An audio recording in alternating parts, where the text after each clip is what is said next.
இஸ்ரேலுக்கு கை வைத்து விட்டு யுத்த நிறுத்தம் என்பது அசாதாரணமான விஷயம். இப்ப முதல்ல பாலஸ்தீன இஸ்ரேல் பிரச்சனையில முதல்ல அட்டாக் பண்ணது யாரு? பாலஸ்தீனம் தானே அட்டாக் பண்ணினாங்கல்ல. என் மேல கை வச்சுட்டல, அதனால விட மாட்டேன்னு சொல்லித்தாங்க 2 வருஷமா யுத்தம் நடக்குது. எத்தனை சீஸ்ஃபயர் மீட்டிங் போட்டாங்க? ஏதாவது சாத்தியப்பட்டுச்சா? சாத்தியப்படலை. அப்போ சமாதானம் சமாதானம் சமாதானம்ங்கிறோம். காசாவோட சமாதானம் வரமாட்டேங்குது. ஏன்னா எங்க மேல அடிச்சுட்டாங்க, நாங்க அப்படி விட முடியுமா? திரும்ப திரும்ப குண்டு போடுறல. ஏன் இதே மாதிரி ஈரானுக்கு போடலை? எங்க மேல அடிச்சுட்டாங்க, திருப்பி நாங்க விட முடியுமா? டெல் அவீவுக்கு அடிச்சுட்டான், பிரதமர் வீட்டுக்கே அடிச்சாங்க, எவ்வளவு அநியாயத்தை பண்ணிவிட்டாங்க. எனவே நாங்க விட மாட்டோம். 12 நாள் யுத்தமா நாங்க தொடர்ந்து நடத்த போறோம். இப்படி நடத்த வேண்டியதானே? ஏன் நடத்தாம ட்ரம்ப் வழியா கெஞ்சினீங்க? ஈரானுங்கிறது ஒரு பரந்துபட்ட நாடு, நமக்கு தெரியும். பாரசீகம்ங்கிறது இந்த பக்கம் முழுவதும் அரபு நாடுகள். இந்த எல்லா அரபு நாடுகளும் சேர்ந்தா என்ன பூமி வருமோ அதே அளவுக்கு ஒரு பெரு பூமியை கொண்டது ஈரான். எனவே ஈரானுடைய நிலப்பரப்பு பெரியது. 9 கோடி மக்கள். இந்த 9 கோடி மக்கள் ஒரு இடத்துல இருக்கலங்க. மாறி நீங்க டெல் அவீவ் எடுத்துக்கிட்டீங்கன்னா, இஸ்ரேல் எடுத்துக்கிட்டீங்கன்னா, இஸ்ரேல் ஒரு சிறிய நிலப்பரப்பு.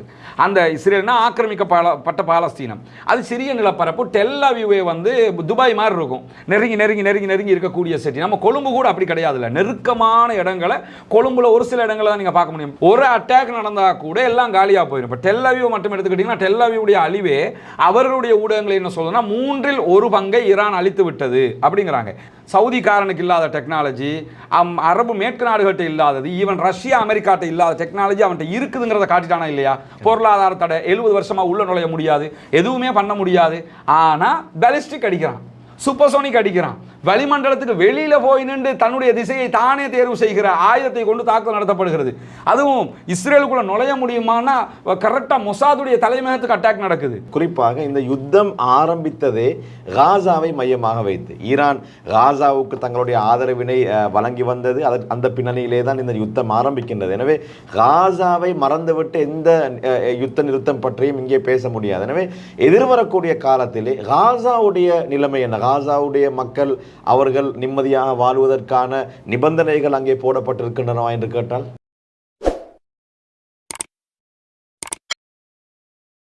அஸ்ஸலாமு அலைக்கும் வரஹ்மத்துல்லாஹி வபரகாத்துஹு. ஷார்ட் நியூஸ் வழங்கும் மற்றும் ஒரு ஷார்ட் டாக் நிகழ்ச்சியில் உங்கள் அனைவரையும் சந்திப்பதில் மகிழ்ச்சி அடைகிறேன். இன்றைய நிகழ்ச்சியிலும் கூட ஈரான் இஸ்ரேல் யுத்தம் சம்பந்தமாக சில விடயங்களை கலந்துரையாடலாம் என்று எதிர்பார்க்கின்றேன். உங்களுக்கு தெரியும், மத்திய கிழக்கே ஆடிப்போன, சர்வதேசமே அதிர்ந்து போன மிக முக்கியமான ஒரு நிகழ்வாக ஈரான் இஸ்ரேல் யுத்தம் பார்க்கப்பட்டது.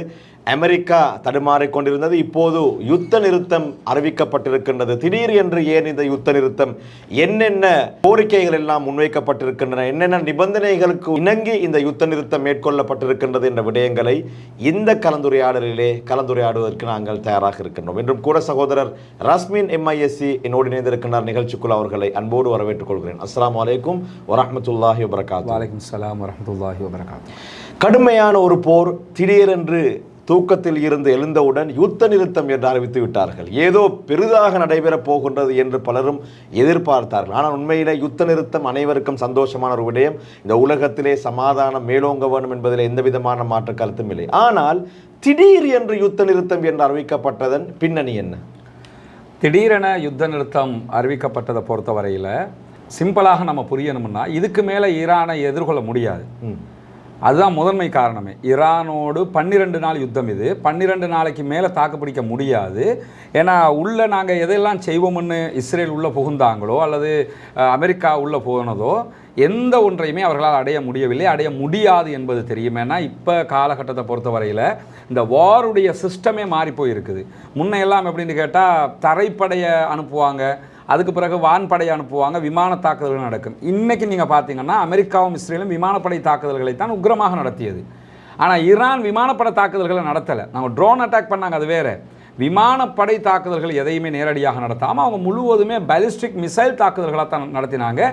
எனவே இப்போ அந்த யுத்தத்தினுடைய ட்ரெண்டே மாறி போச்சு. இதை அவங்க எதிர்பார்க்கலை. 12 நாள் யுத்தத்தில் தாங்க முடியாத இழப்பு இஸ்ரேலுக்கு ஏற்பட்டு விட்டது. இனியும் அவர்களால் தாங்க முடியாது. இன்னும் சொல்லப்போனால் அவங்களுக்கு அந்த சேஃப்கார்ட் பண்ணுகிற அயன்டோமினுடைய தேவையான அவர்களுக்குரிய அந்த ராக்கெட்டுகள் எல்லாம் இல்லாமல் போய்விட்டது. எனவே வேறு வழி இல்லை, உடனடியாக யுத்தத்தை நிறுத்துங்கன்னு அமெரிக்காவோட பேசி செய்த ஒரு காரியம். அதனால தான் சடன்லி யுத்தம் நின்றது. ஆனால் ஈரானை பொறுத்தவரையில் ஈரானுக்கு டூஓ டை தானே, யுத்தம் நின்னாலும் ஓகே நிற்கலன்னாலும் ஓகே, அதனால் அவங்களே பணிஞ்சு வந்ததுக்கு அப்புறம் நம்ம என்ன பண்ண என்று சொல்லி அவங்க யுத்தத்தை நிறுத்திக்கிட்டாங்க. சரி, இந்த யுத்த நிறுத்தத்தின் போது இந்த டொனால்ட் ட்ரம்ப் ஆடிய ஆட்டம் இருக்கின்றது. காலையில் ஒரு ட்வீட், மாலையில் ஒரு ட்வீட், ஒருபோது இஸ்ரேலை துவம்சம் செய்திருந்தார், திட்டியிருந்தார், இன்னும் ஒரு சந்தர்ப்பத்தில் ஈரானை திட்டியிருந்தார். இவருடைய இந்த நடவடிக்கைகள் முழுமையாக இந்த யுத்தத்திற்கு பின்னால் அமெரிக்காவின் தூண்டுதல் இருந்தது என்பதை முழு உலகத்திற்குமே காட்டிவிட்டது அல்லவா? இல்லை, அமெரிக்கா இல்லாமல் இஸ்ரேல் யுத்தத்துக்கு வரமாட்டாங்க. பொதுவாக யூதர்களுக்கென்ற ஒரு பண்பு இருக்கிறது, அதை நம்ம புரிஞ்சுக்கிறோம். யூதர்கள் என்றைக்கும் தனித்து நிற்க மாட்டாங்க. நபிகநாயகத்துடைய காலத்தில் இருந்தே நீங்கள் பார்த்தீங்கன்னு சொன்னால் தண்ணியை வந்து சண்டைக்கு வர மாட்டாங்க. எவனையாவது கோர்த்துட பார்ப்பாங்க. கோழைகளா? கோழை, 100% கோழைகள். கோர்த்துட பார்ப்பாங்க. இல்லைன்னு சொன்னால் அவங்களே யுத்தத்துக்கு வரணும்னா கூட இன்னும் யார் ஒரு பலத்த சக்தியோடு தான் உள்ளே வருவாங்க. எனவே இஸ்ரேலை அமெரிக்கா வச்சிருக்கிறது எப்படின்னு கேட்டால் ஒரு ரவுடிச கும்பல். அவங்க நம்ம ஊரில் பாத்தாள கோஷ்டின்னு சொல்லுவாங்கல்ல, அவனை போய் சுட்டுட்டு வா 10,000 காசு தர்றேன்ற மாதிரி, அந்த மாதிரி பாத்தாள கூட்டம் மாதிரி தான் இஸ்ரேலை அமெரிக்கா வைத்து கொண்டு இருக்கிறது. அதனால் அமெரிக்கா சொல்லாமல் இந்த தாக்குதல்கள் நடக்கவும் இல்லை. அமெரிக்கா சொல்லாமல் இவங்க நடத்தினா கூட அமெரிக்கா இவங்களை கைவிடவும் செய்யாது. அமெரிக்காவுடைய தூண்டுதல் 100% இருக்கும். ஏன்னா அமெரிக்காவை பொறுத்தவரையில் இந்த உலகத்தில் நாங்கள் தான் உயர்ந்த சக்தி, எங்களை தாண்டி ஒருத்தன் இருந்துடக்கூடாது, நாங்கள் சொல்கிறத எல்லாரும் கேட்கணும் என்கிற விதத்தில் இருக்கக்கூடிய இந்த டொனால்ட் ட்ரம்ப் வரி விதித்த காட்சிகள் எல்லாம் நீங்கள் பார்த்தீங்கல்ல, நான் வரி போடுவேன், இஷ்டம்னா நீ கேட்டுக்க, நஷ்டம்னா போ, அந்த அளவுக்கு அவர் இருப்பார். அந்த மாதிரி எல்லாரும் நான் சொல்கிறத கேட்குறாங்க. சில நாடுகள் ரஷ்யா கேட்க மாட்டேங்குது, அல்லது நார்த் கொரியா கேட்க மாட்டேங்குது, அதே மாதிரி இந்த தென் அமெரிக்க நாடுகள் கேட்க மாட்டேங்குது. ஏன் மோடிக்கு கேட்க முடியும்னு சொன்னால் மற்றவர்களுக்கு கேட்க முடியும்னு சொன்னால் ஏன் இவங்களுக்கு கேட்க முடியாது? ஈரானுக்கு ஏங்க, மசூத் பெசக்ஷனுக்கு ஏன் கண்ட்ரோல் ஆக முடியாது என்பதுதான் அவர்களுடைய பார்வை. அரபு நாட்டில் இருக்கக்கூடிய எல்லாரும் கேட்குறாங்க. முகமது பின் சல்மானுக்கு சொன்னால் கேட்டுடுறாரு, அந்த பக்கம் குவைத்துக்கு சொன்னால் கேட்டுடுறாங்க, கத்தார் வந்து உடனே கேட்டுக்குது, எல்லாருமே கேட்டுக்கிறாங்க. ஆனால் ஈரான் அடங்காத பிள்ளை மாதிரி எவன் சொன்னாலும் கேட்க மாட்டேன், நான் அப்படித்தான் நிற்பேன்னு நிற்கிறான். எனவே ஈரானை அடக்க வேண்டும் என்பது டொனால்ட் ட்ரம்பினுடைய இந்திய ஆட்சி காலத்தினுடைய யதார்த்தம் புரிதல் கிடையாது. அவர் கடந்த ஆட்சியிலையும் இதை செய்யத்தான் பார்த்தாரு, அவரால் முடியலை. எனவே இந்த ஆட்சி காலத்தில் ட்ரை ஒன்று பண்ணி பார்த்தாரு, போய் முட்டி மோதி முடிய தாங்க முடியாத இழப்பாக போயிடுச்சு. அதனால தான் அவங்களே ரிட்டர்ன் ஆனாங்க. நாங்கள் போவோம், ஈரானுக்குள்ள குண்டு தாக்குதல் நடத்துவோம், நடத்தினா அமெரிக்காவோட குண்டை போட்டால் ஈரான் காலிண்டாங்க. இன்னைக்கு யுத்தம் அந்த குண்டு போடப்பட்டு ஒரு 4 நாள் 5 நாள் தாண்டிடுச்சுல. எந்த செய்திலையாவது ஈரானுக்குள் அணுக்கசிவு, கதிர்வீச்சு என்கிற ஒரு பேச்சை பார்த்தீங்களா? இல்லை. அவ்வளோ பெரிய நட்டான்ஸில் போட்டாங்க, அதே மாதிரி இஸ்பஹானில் போட்டாங்க, 3வது போர்ட்டோ அணு நிலையத்தின மேலே போட்டாங்க. போர்ட்டோ எல்லாம் அவர் காலி பண்ணிடுவோம்னா இன்றைக்கும் சொல்லிக்கிட்டு இருக்கிறாங்க. அமெரிக்காவினுடைய துணை அதிபர் என்ன பண்ணுறாருன்னு கேட்டால் இன்னைக்கு ஊடகங்களுக்கு பேசும்போது கூட நாங்கள் ஈரானுடைய அந்த அணுசக்தி, யுரேனியம், அதே போல் அவர்களுடைய மற்ற கேப்பபிலிட்டி எல்லாத்தையுமே நாங்கள் இல்லாமலாக்கிட்டோம் அப்படிங்கிறாரு. அப்படி ஒன்றே அங்கே நடக்கலை.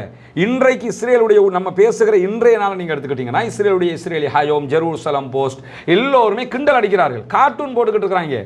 நீங்க போனீங்கடா ஈரானுக்குள்ள அதை பண்ணும் இதை பண்ணுவோம்னு ஒண்ணுமே பண்ணலையே, வாங்கி கட்டினார்கள். 500 பொதுமக்கள் கொல்லப்பட்டிருக்கிறார்கள். இதுதான் நடந்ததே தவிர ஈரானுடைய சில தளபதிகளை மொசாதுடைய அந்த திட்டத்தினால ஆரம்பத்தில் அது ஈரான் விட்ட கோட்டை விட்டதுனால அந்த காரியங்களை செஞ்சாங்களே தவிர வேறு எதையுமே அவங்க பண்ண முடியாம போயிடுச்சு. டொனால்ட் ட்ரம்ப்பை இன்னொன்று புரிஞ்சுக்கிறங்க, நம்ம பலமுறை சொல்லுகிற ஒரு கதை தான். டொனால்ட் ட்ரம்ப்பை நீங்க எக்ஸ்பெக்ட் பண்ணவே முடியாது.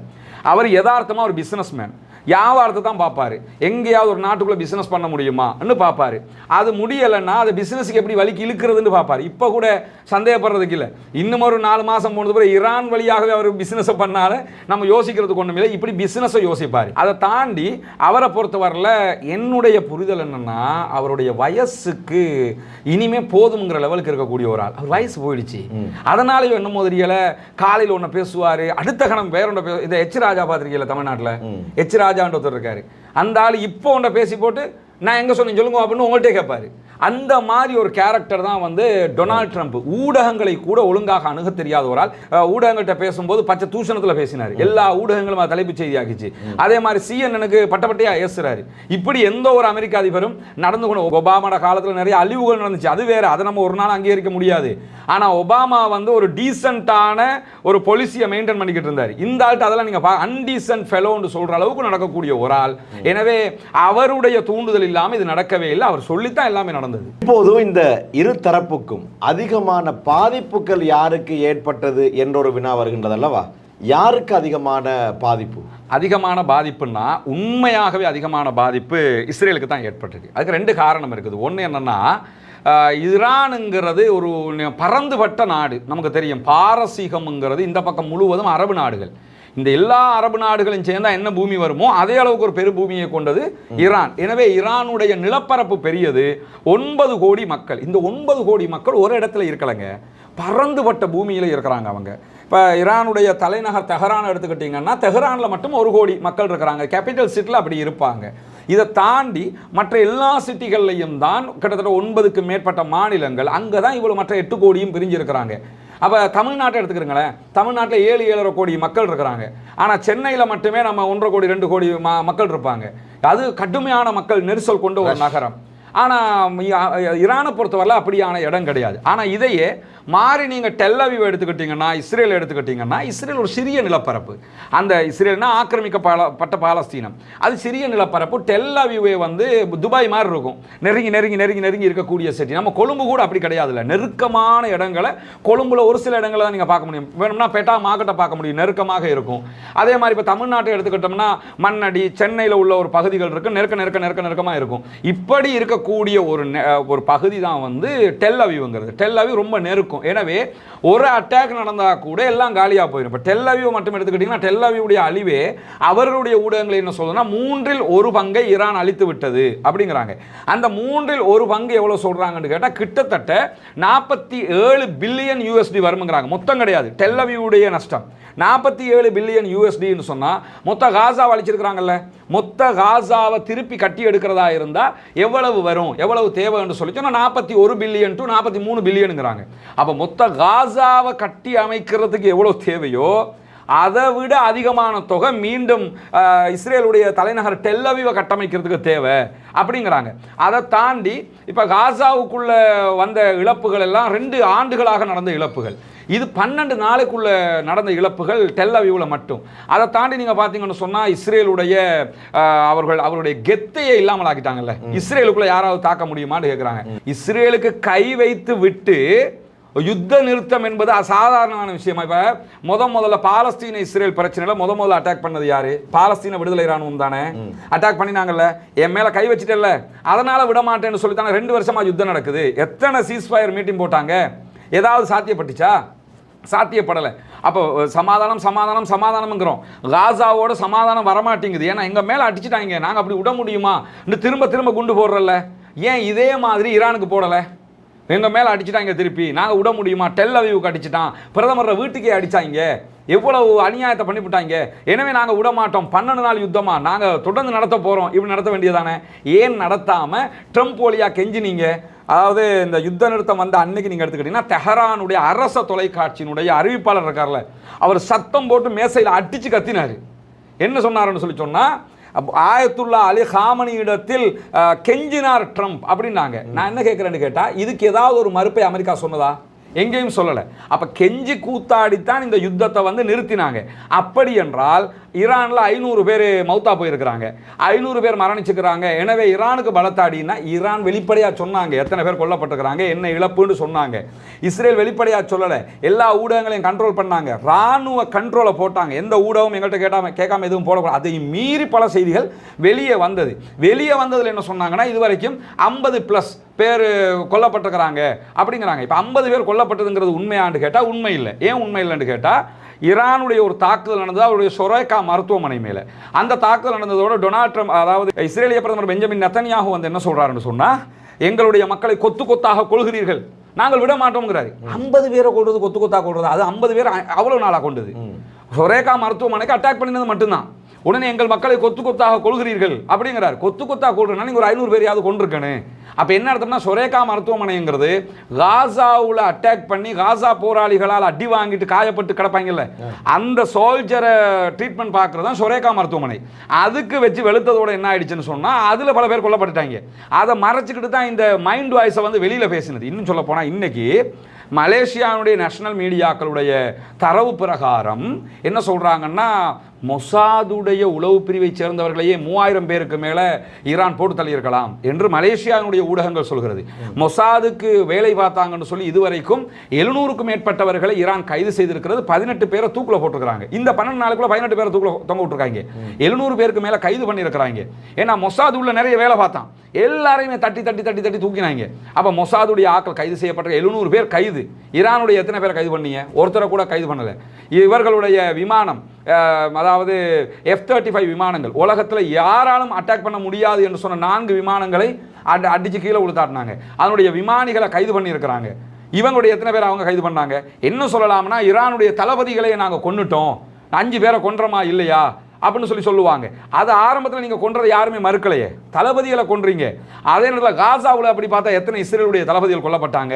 அப்போ அதில் தோல்வியை ஒத்துக்கொள்வாங்களா? எனவே மனித வளம் வெளிப்படையாக பார்த்தீங்கன்னா ஈரானில் 500 பேர் கொல்லப்பட்டிருக்காங்க, இஸ்ரேலில் 50 பேர் கொல்லப்பட்டிருக்காங்கன்னு சொல்கிறாங்க. ஆனால் யதார்த்தமாக இஸ்ரேலில் தான் அதிகமானவங்க கொல்லப்பட்டிருப்பாங்க, கொல்லப்படணும். நீங்கள் இப்போ பாருங்கள், அதில் ரெசிடென்சியல் ஏரியாவுக்கு பாலிஸ்டிக் மிசைல் பட்டிருக்கு. ஃபோட்டோவில் பார்க்குறீங்க நீங்கள், புகைப்படம் வீடியோ எல்லாம் எல்லாம் சர்வதேச ஊடகமே காட்டுது. அப்படியே அடித்து சதைச்சி வச்சிருக்கிறாங்க. இதுக்குள்ளே ஒருத்தருமே சாகலையா, ஆனால் 200 பேருக்கு படுகாயமா? அது எப்படி? இது என்னன்னா, 200 பேர் படுகாயப்பட்டானே, அதில் ஒருத்தம் கூட அவங்களுக்கு சாகலை. அவ்வளோ டெல் அவிவ் அளிக்கப்பட்டிருக்கு, ஜெருசலம் அளிக்கப்பட்டிருக்கு, அஸ்தோது அளிக்கப்பட்டது, அவர்களுடைய எல்லா நகரம், ஜெருசலத்தினுடைய பல பகுதிகள் அளிக்கப்பட்டது. ஈவன் சொல்ல போனால் ஜெருசலத்தினுடைய பாலஸ்தீனத்தில் இருக்கக்கூடிய பகுதியில் புதிதாக எந்த பகுதியெல்லாம் இஸ்ரேல் பிடிச்சதோ அந்த பகுதி ரெசிடென்சியல் ஏரியாவாக மாற்றி வச்சிருந்தாங்க. அதுக்கே அடித்தாங்க ஈரான். அப்போ அவ்வளவு அடியிலையும் 50 பேர் தான் செத்து போனாங்க. இது மிகைப்படுத்தலை குறைச்சி நாங்கள் கெத்து தாண்டு காட்டுறதுக்கு. இது வரைக்கும் என்ன சொன்னாங்கன்னா, இஸ்ரேலுக்குள்ள ஒரு ஏவுகணை வந்து விழாது தெரியுமா, அப்படி மறைச்சிருமாங்க. இப்போ இஸ்ரேலை சொல்லுது 600 ஏவுகணை அடிச்சாங்க. ஈரான் அடித்தது எத்தனைங்கிறது ஈரான் சொல்லட்டும், அது வேற. இஸ்ரேல் என்ன சொல்றான்னா 600 பாலிஸ்டிக் மிசைல் வந்தது அப்படிங்கிறாங்க. இஸ்ரேலுடைய பத்திரிகையாளர்கள் சொல்கிறாரு சிஜில் இன்னொன்று அடிக்கிறாங்க, அது வரும்போது ஒன்று தான் வருது, வந்து 100 மீட்டர் இருக்கும்போது 26 பிரியுதுங்கிறாங்க. இதை நம்ம சொல்லலை, அவர்களுடைய ஊடகம் சொன்னது. எனவே ஈரான் அடித்ததுங்கிறது இது மரண அடிங்க. அதனால தான் சமாதானம். நான் கேட்குறேன், கடைசி அடி அந்த 3 நாள் நடந்ததில் ஒரு விவகாரம் இருக்குது. இந்த சமாதானம்ங்கிறது பேசிக்கிட்டு நடந்த ஒரு சமாதானம் தான், அதை யாரும் மறுக்கிறதுக்கு இல்லை. ஆனால் அதை கூட ஏன் ஈரானோட பேசிக்கிட்டு செய்கிற அளவுக்கு வந்துச்சு? நீங்கள் ஈராக்கோட சதாம் ஹுசேனோட இப்படி பேசிக்கிட்டு செஞ்சீங்களா? அல் காய்தாவை விரட்ட போகிறோம்னு போனீங்களா? ஆப்கானிஸ்தானுக்குள்ள இப்படி செஞ்சீங்களா? அல்லது வியட்நாமில் இப்படி பண்ணீங்களா? எந்த நாடு உலகத்தில் இப்படி பண்ணிச்சு? பேசிக்கிட்டு நாங்கள் உங்களுக்கு அடிச்சிட்டோம், ஃப்ளைட்டை போட்டு உனக்கு குண்டு போட்டது பிள்ளை தான், அதே மாதிரி வேணும்னா எங்கள் ஆக்களெல்லாம் நாங்கள் ஓரமாக்கிடுறோம், நீ எங்கள் பேஸுக்கு அடிச்சுக்க, ஏன் பேஸுக்கு அடிச்சுக்கன்னு அவனே சொல்கிற அளவுக்கு நிலைமை இருக்குன்னா யார் வென்றிருக்கா? எங்கேயாவது சொல்லுவாங்களா என்னுடைய பேஸுக்கு நீ அடிச்சுக்க? சரி, கடைசி ராக்கெட் அடியும் இஸ்ரேல் மேலே ஈரான் தானே அடித்தாங்க, இஸ்ரேல் ஈரான் மேலே அடிக்கலல்ல. அப்போ இதெல்லாம் நீங்கள் பார்த்தீங்கன்னா ஈரானியர்களை இந்த யுத்தத்தில் நீங்கள் ஒன்றை புரிஞ்சுக்கிறீங்க, டெக்னாலஜியில் அவங்க மார்க்க ரீதியாகத்தான் அவர்கள் தவறான புரிதலில் இருக்கிறார்கள், தவறான பிழையான வழியில் இருக்கிறார்கள். அது தனியாக பேச வேண்டிய சாப்டர். ஆனால் டெக்னாலஜின்னு எடுத்துக்கிட்டிங்கன்னா அவங்க உச்சம்தான். அதாவது ஒரு அறிவாளி வழிகேட்டில் இருப்பானா இல்லையான்னா கண்டிப்பாக இருப்பான். பெரிய அறிவாளி, படிச்சிருக்கிறாரு, பல PhD முடிச்சிருப்பாரு. ஆனால் அவரை பார்த்தீங்கன்னா அவர் வேற எதையாவது வணங்கிக்கிட்டு இருப்பார்.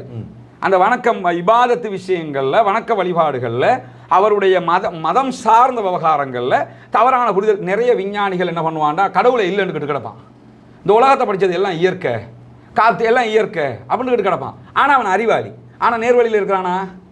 நேர்வழியில் இல்லை. அறிவுக்கும் அறிவாளியாக இருப்பதற்கும் நேர்வழிக்கும் சம்மந்தம் இல்லை. எஹதி மையசா, நாடியவர்களுக்கு தான் நேர்வழி.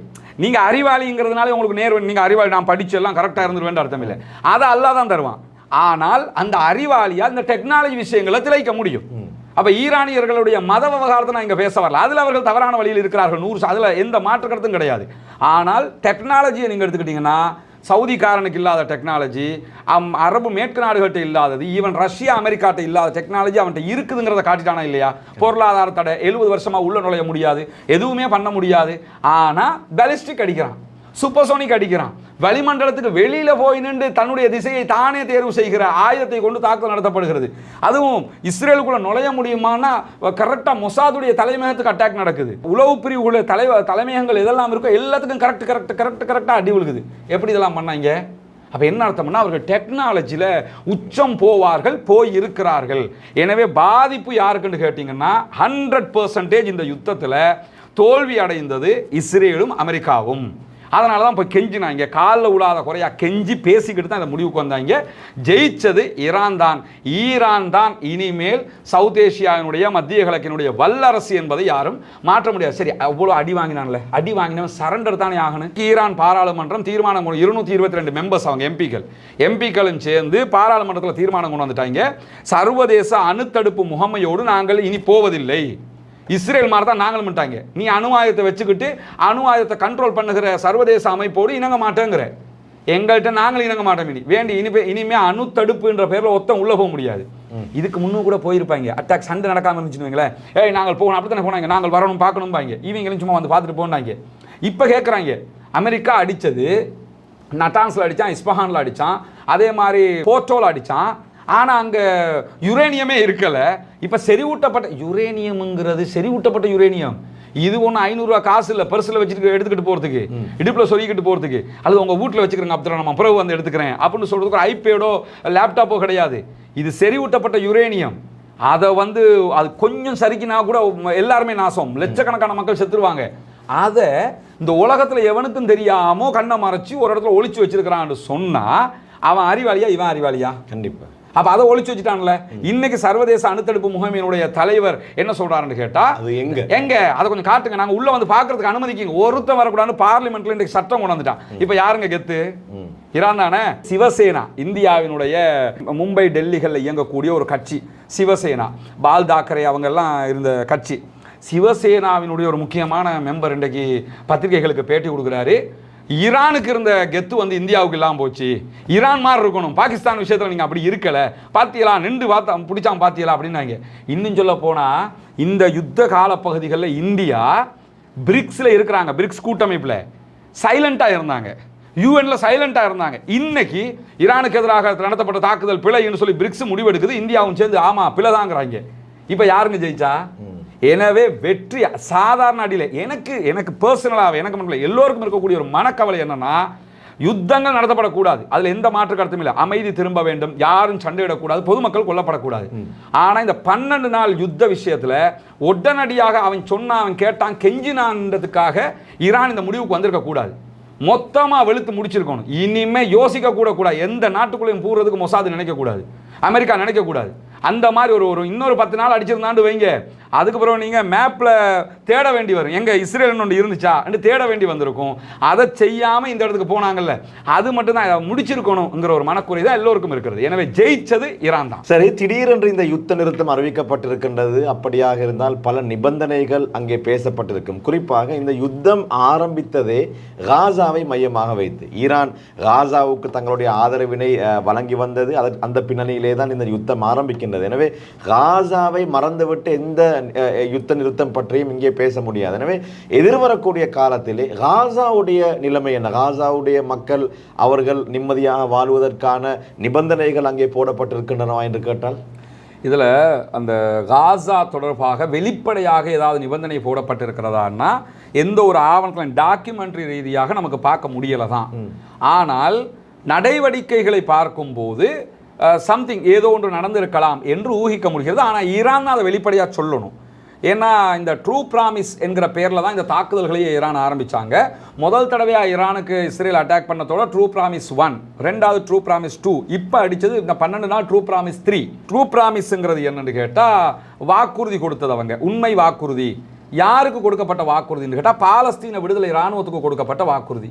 என்னென்னா, உங்களோட நாங்கள் கடைசி வரைக்கும் நிற்போம், உங்களை நாங்கள் கைவிட்ட மாட்டோம், கைகளிட மாட்டோம் என்கிறது தான் அந்த வாக்குறுதியினுடைய சாராம்சம். அதனால தான் நீங்கள் பார்த்தீங்கன்னா அவங்க நேரடியாக யுத்தத்துக்கு வரலனாலும் இந்த யுத்தம் ஆரம்பித்ததுலேருந்து ஹிஸ்புல்லாக்கள் வந்திருந்தாங்க. அவங்க யாருன்னு கேட்டால் ஈரான் ஆக்கள் தான். அதே மாதிரி இந்த நிமிஷம் வரைக்கும் யமனில் இருக்கிற ஹூதிகள் இருக்கிறாங்க, அவங்க ஈரான் ஆக்கள் தான். அதே மாதிரி ஈராக்கில் இருக்கக்கூடிய கதாய்பு ஹிஸ்புல்லா இருக்கிறாங்க, அவங்க ஈரான் ஆக்கள் தான். ஈவன் பாலஸ்தீன விடுதலை இராணுவத்தினுடைய 14 பிரிவுகள் இருக்கிறாங்க. இந்த 14 பிரிவுக்கும் ஈரான் ஆயுதம் கொடுக்காத எந்த பிரிவும் கிடையாது. எல்லா சப்ளையையும் அவங்க பண்ணுவாங்க, ஏதோ ஒரு வகையில் அவங்க பண்ணுவாங்க. அவர்களோடு இருக்கக்கூடியவர் இஸ்மாயில் ஹனியா எங்கே வச்சு கொண்டாங்க? ஈரானுக்குள்ளே வச்சு தானே. அப்போ இஸ்மாயில் ஹனியாவுக்கும் அவங்களுக்கு அவ்வளோ நெருக்கம் இருக்கிறது பாலஸ்தீன இராணுவத்துக்கும் இடையில்.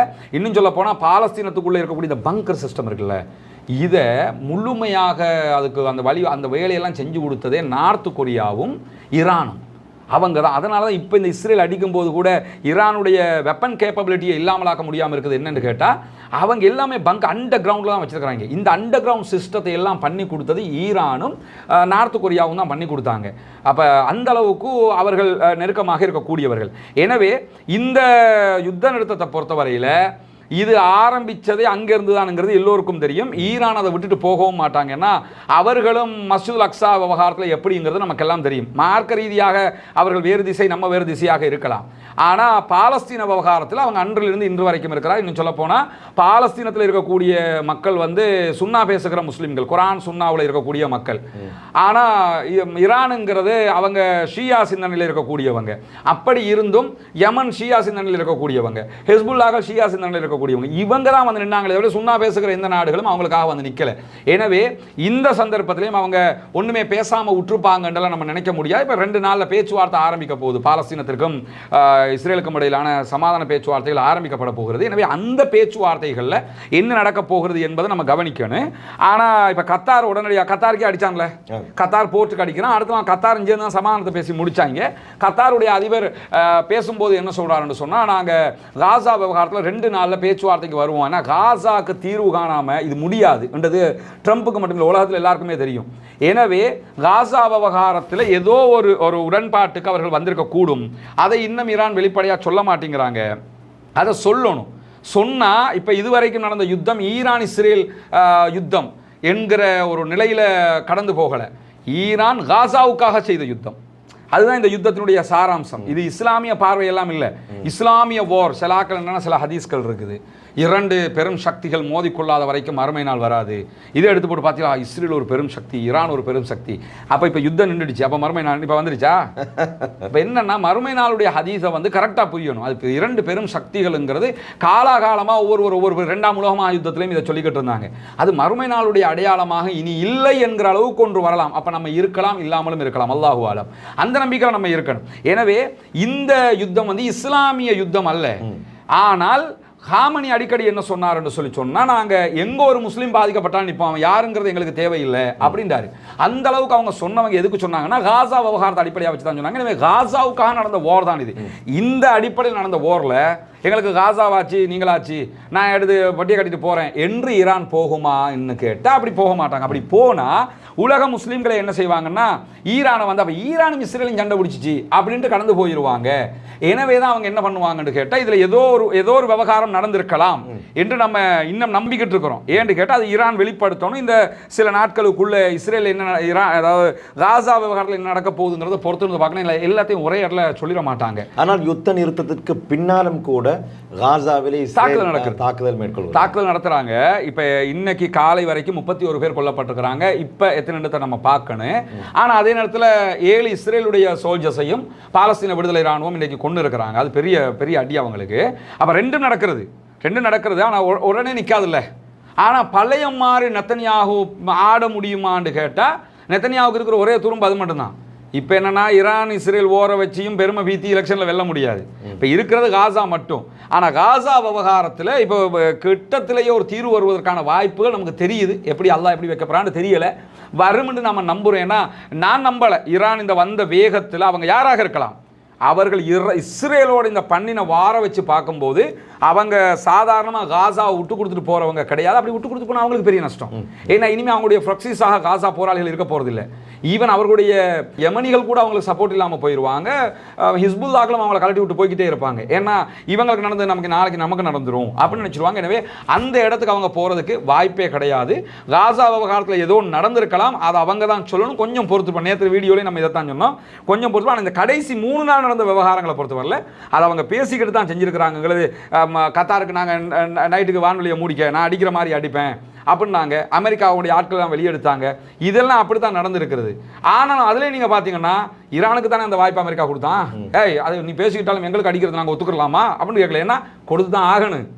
ஏன்னா அப்படி நிலைமையில் இருக்கிறாங்கிறதுக்காகத்தான் என் மேலே அடிச்சுக்கடா பரவாயில்லடா நான் சும்மா இருக்கிறேன்னு சொல்லி டொனால்ட் ட்ரம்ப் இருந்ததை நம்ம பார்க்குறோம். என்ன நடக்கும்னு பொறுத்திருந்து பார்ப்போம். நிச்சயமா காசா மக்களுக்கு விடிவு வர வேண்டும். அவர்களுடைய விடிவுக்காக வேண்டிதான் உலக மக்கள் பிரார்த்தித்து கொண்டே இருக்கின்றார்கள். எனவே இந்த இஸ்ரேல் ஈரான் யுத்தத்தின் தற்போதைய கள நிலவரத்தை இன்றைய நிகழ்ச்சியிலே நாங்கள் பேசியிருந்தோம். இப்போது யுத்த நிறுத்தம் வந்திருக்கின்றது, அது நீடிக்க வேண்டும், உலகமே சமாதானமாக நிம்மதியாக வாழ வேண்டும் என்பதில் எந்த விதமான மாற்று கருத்தும் இல்லை.